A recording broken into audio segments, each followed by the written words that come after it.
నీవు ప్రపంచమని దేన్ని చూస్తున్నావో ఇది నిజంలో ప్రపంచం కాదు. మరి ఏమిటి? ఇది ఈశ్వర స్వరూపం. ఇది నీకు ప్రత్యక్ష ప్రమాణం చెప్పదు, అనుమాన ప్రమాణం అంతకన్నా చెప్పదు. ప్రత్యక్ష ప్రమాణమే చెప్పేట్టయితే ప్రతి ఒక్క పామరుడు ఈ పాటికి ఈశ్వరుడిని చూచేవాడు. ప్రపంచాన్ని చూడకుండా ప్రపంచంలో ఏది చూచినా ఈశ్వర స్వరూపంగా చూచుండేవాడు ఈ పాటికే. ప్రత్యక్ష ప్రమాణమే నీకు ఈ విషయం బయట పెడితే. ఇంతవరకు ఏ మానవుడైనా ఈ ప్రపంచాన్ని ఈశ్వరుడని చూచాడా? అప్పటికి ప్రత్యక్ష ప్రమాణం వల్ల నువ్వు గ్రహించలేవనే అర్థం తెలిసిపోలేదు. పోనీలేండి, పామరుడు వాడి మొహం, వాడు కామన్ మ్యాన్, వాడికి అంతు పట్టలేదు. నేను సైంటిస్టునండి, అదే శాస్త్రజ్ఞుడు. నీవెవడవురా? నేను కళాకారుణ్ణండి, నేను పాట కచేరీ బ్రహ్మాండంగా చేస్తాను, నేను భరతనాట్యం అద్భుతంగా ఆడి చూపుతాను అని అన్నావా? నీవు అంతకంటే బేవకూపు. వాడికి కేవలం లోకవాసన ఉన్నది, నీకు లోకవాసనగాక శాస్త్రవాసన కూడా ఒకటి నెత్తిన పెట్టుకొని కూర్చున్నావు. ఇంకా బరువు ఎక్కించుకున్నావు నీ మనస్సుకు. పిచ్చివాడా, అది కూడా పరిష్కారం కాదు. వాడు భౌతిక ప్రపంచాన్ని చూస్తుంటే నువ్వు వైజ్ఞానిక ప్రపంచాన్ని ఏడుస్తున్నావు. అంతకంటే ఏముంది నీలో పెద్ద ప్రజ్ఞ? రెండూ ప్రపంచాలే, ఈశ్వరుడు కాదు. అటు ప్రత్యక్ష ప్రమాణంతో బతికే మామూలు మానవుడికి ఈశ్వరుడు కనపడటం లేదు, ప్రపంచమే కనపడుతున్నది. బాగా ఎంత సీరియస్ గా ఉందో విషయం. నేను గొప్ప శాస్త్రజ్ఞుని అని విర్రవీగేటువంటి ఈ విద్యావంతులున్నారే, వీళ్ళు బేవకూఫులే. వీళ్ళు మామూలు భౌతిక ప్రపంచంతో తృప్తి పడక చదువు సంధ్య అని పేరు పెట్టుకొని అంతకన్నా బ్రహ్మాండమైన మరొక ప్రపంచాన్ని కావాలని సృష్టించుకొని దానికి వైజ్ఞానికమని ఒక పేరు పెట్టి, పెద్ద పేరు, ఆ ప్రపంచాన్ని తెచ్చి నెత్తినేసుకున్నాడు. కనుకనే ప్రహ్లాదుడు ఏమన్నాడు? నేను చదివినవి కలవు పెక్కులు, శోధింపంబడే సర్వశాస్త్రములు. అప్పుడు ఎక్కడ దెబ్బ కొట్టాడో చూడండి. మామూలు మానవుడి విషయం చెప్పటంలే, పెద్ద పెద్ద విద్యావంతులను చీవాట్లు పెడుతున్నాడు. నీ మీద పెద్ద చదివానని సంతోషిస్తున్నావు నాన్న, నీ చదువు తీసుకుపోయి ఆ వాగులో వారి చదువులలో మర్మం తెలియదు నీకు. ఇదిగో ఇక్కడ వస్తున్నది ఆ చదువులలో మర్మం అన్నాడే.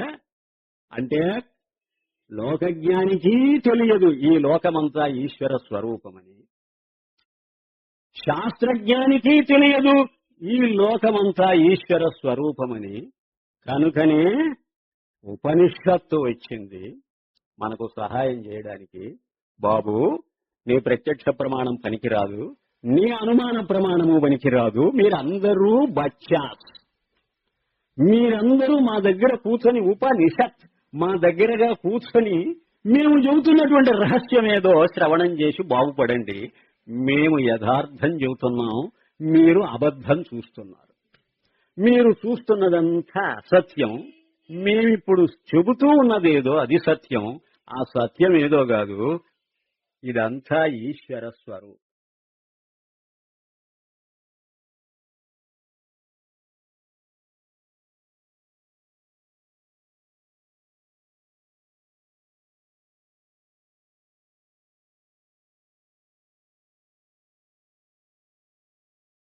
ఏమంటారు మీరు? ఇది ప్రపంచంగా చూడకూడదు ఇహ మనం. మరి ఎలా చూడమంటారు? ఈశ్వరుడనే భావంతో చూడు. ఎందెందు వెదకి చూసినా అందందు ఏం కనపడాలంటే నీకు ఈశ్వర తత్వం కనపడాలి. అంతేగాని భార్యాపుత్ర మిత్రాదులు, గృహక్షేత్రక ఆరామాదులు నీకేమీ కనపడదు. ఇటు జడ పదార్థాలు కనపడకూడదు, చేతన పదార్థాలు కనపడదు. అంతా కలిసి ఈశ్వర బాగానే ఉంది. కానీ ఇంతమంది అనుభవాన్ని మీరు కాదని త్రోసిపుచ్చి ఎవరో కొంతమంది మహర్షుల అనుభవాన్ని ఆధారం చేసుకుని, వాళ్ళకి అనుభవం ఉందో లేదో మాకు తెలియదు, మేము మెజారిటీ, ఆ మహర్షులు మైనారిటీ,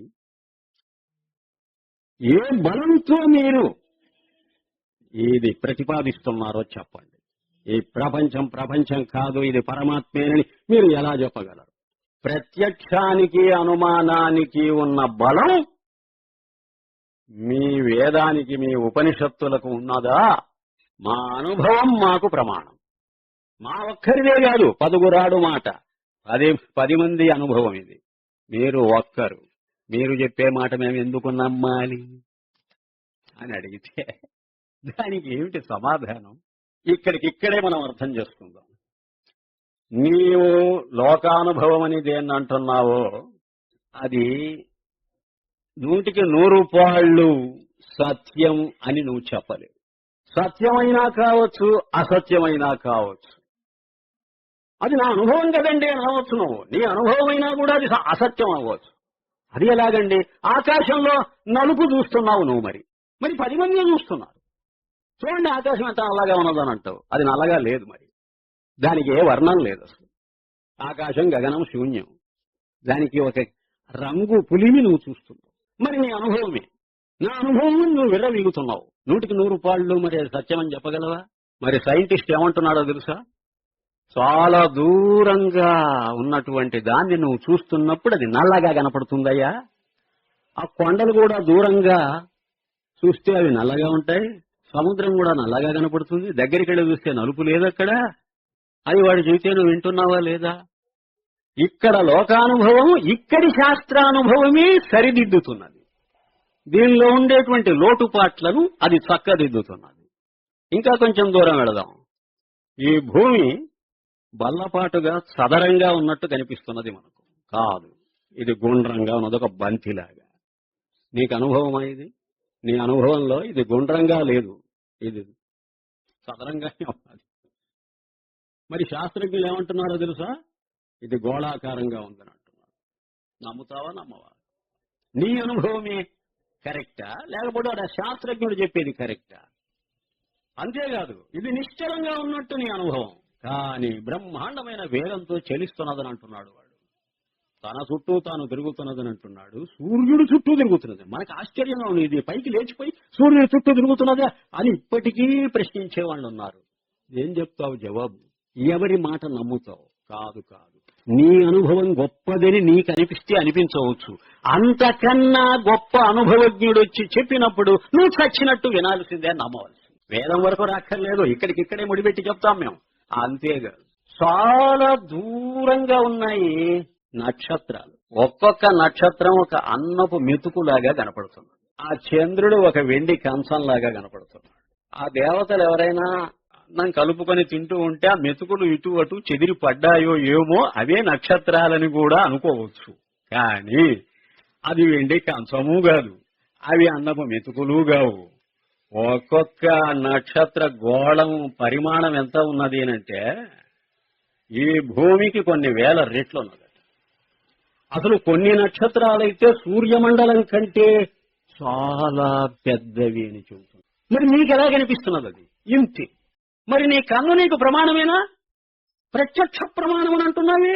మరి ప్రత్యక్ష ప్రమాణం నిన్ను మోసం చేస్తున్నది. నీ కన్ను నిన్ను మోసం చేస్తున్నది, నీ చెవి నిన్ను మోసం చేస్తున్నది, నీవు గుర్తించడం లేదు. శాస్త్రజ్ఞులు గొప్పగా చెబుతున్నారు ఏమని? మా మనస్సును మేము నమ్ముతున్నామని. మీ మనస్సు మీ మొగం. నీ మనస్సుకు ఎంత శక్తి ఉన్నది, ఎంత భావన చేస్తే అంత శక్తి. అంతకంటే గొప్పగా భావన చేసేవాడు వస్తే నీ మనస్సు బలహీనమైపోయింది. కనుక ఏ దేనికి నిలకడ లేదు ప్రపంచంలో. అన్నీ పరమ ప్రమాణమని నువ్వు భావించనక్కర్లా.